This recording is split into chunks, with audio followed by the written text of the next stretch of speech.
Teraz kolejne pytanie Justyna napisała w sprawie dzieci. Zobaczcie, myślę, że każdego to będzie interesować, co na odrobaczanie dzieciom w wieku 4-6 lat. Tu oczywiście, zobaczcie, te pytania zawsze na YouTubie, one są niepełne i wiem, że oczekujecie, żeby dostać taką konkretną odpowiedź. Natomiast to pytanie nie jest konkretne i konkretnej odpowiedzi nie damy, bo co to znaczy odrobaczanie od jakich pasożytów? Tu można coś zupełnie innego doradzić niż to, co jest potrzebne. Chociaż oczywiście, jeżeli chodzi o dzieciaczki w tym wieku, to najczęściej to są albo owsiki, albo glista, no najczęściej owsiki. I wtedy czosnek jest bardzo skutecznym środkiem. Czosnek można używać na różne sposoby. Można po prostu czosnek dodawać, na przykład robimy surówkę. Surówka z buraków zgotowanych z czosnkiem jest po prostu pyszna. Czosnek można dodać do surówki, na przykład z rzepy.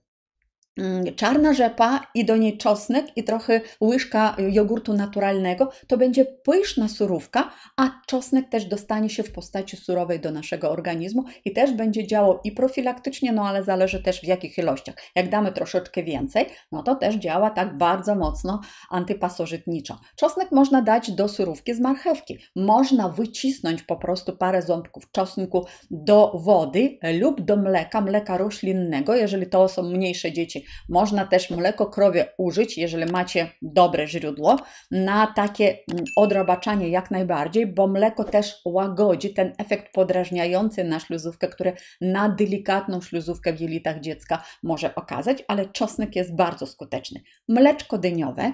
Jest u mnie na kanale taki film o mleczku dyniowym, jak go przygotować i jak najbardziej wykorzystajcie. Niektóre osoby polecają olej z pestek dyni. Olej z pestek dyni jest bardzo dobry na procesy trawienne, na usprawnienie pracy pęcherzyka. Natomiast składnika, który zabija pasożyty, już nie zawiera tyle, ile zawierają same pestki. Bardzo ważne, jeżeli stosujemy odrobaczanie, żeby był chlorofil, chlorella lub jakieś inne środki, które dodatkowo wspomagają cały proces detoksykacji, oczyszczania organizmu z tych toksyn. Same pasożyty produkują dość dużo toksyn, ale też kiedy zabijamy pasożyta, to on zaczyna wydzielać dużo takich składników, które zatruwają organizm. Dlatego w tym procesie odtruwania bardzo często osoby mówią, że głowa boli, mdli trochę. No to żeby tego uniknąć, szczególnie u dzieci, pamiętajcie, chlorofil, chlorella, dużo picia. No mogą być oczywiście inne składniki, takie jak ziemia okrzemkowa czy na przykład zeolit. Natomiast niesamowicie dobrze się sprawdza w procesie odrobaczania picie surowych soków. Sok z marchwi, sok z buraka, też surowego. Bardzo ważne są kiszonki. Jeżeli któreś dziecko nie lubi kiszonki, albo są osoby dorosłe, które mówią, że nie mogą jeść kiszonki, bo mają ogromne wzdęcia, o tym za chwilę też będziemy rozmawiać o wzdęciach, to spróbujcie, jeżeli po kiszonej kapuście wzdęcie, to sok z kiszonej kapusty lub zakwas z buraków. I nie trzeba w dużych ilościach. Zacznijcie od małych porcji i stopniowo będziecie to zwiększać. Jeżeli od małych porcji zaczniecie, to możliwe, że akurat takie problemy jak wzdęcia po kiszonkach u Was nie wystąpią. Natomiast te wzdęcia tylko świadczą, że jednak flora bakteryjna jest zaburzona i trzeba tam zrobić porządek. Natomiast jakie ogólnie jeszcze zioła, zarówno dla dzieci, jak i dla dorosłych, mogą być stosowane? Z jednej strony Państwo na pewno o tych ziołach słyszeliście, tak jak Wam tu wypisałam, i wroty, czy piołun, i orzech czarny, i szary orzech, i orzech włoski, czosnek, oregano, tymianek, szałwia. Zobaczcie, te wszystkie zioła my możemy stosować, jeżeli problem występuje. Natomiast jeżeli chodzi o inne naturalne sposoby, na przykład suszone kurki, i one zawierają dwa bardzo ważne składniki i chinomanoza to jest taki składnik, który zabija zarówno dorosłe pasożyty, jak i larwy i jajka, bo rozpuszcza otoczkę jaj pasożytów i to jest bardzo dobry środek. Natomiast ergosterol to jest taki składnik, który jednocześnie odtruwa, dlatego suszone kurki bardzo często w medycynie naturalnej polecają się na odrobaczanie. I teraz jak to zrobić? Ja też mam na kanale filmik o tym, jak suszone kurki można pozbierać, zrobić.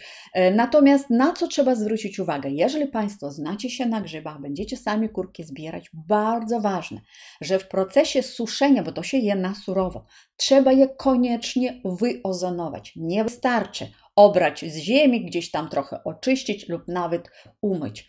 trzeba wyozonować ze względu na to, że kurki rosną w lesie, prawda? Tam, gdzie są drzewa i tam są dzikie zwierzęta. Tam jest ta ściółka, w której mogą się znajdować bardzo niebezpieczne pasożyty.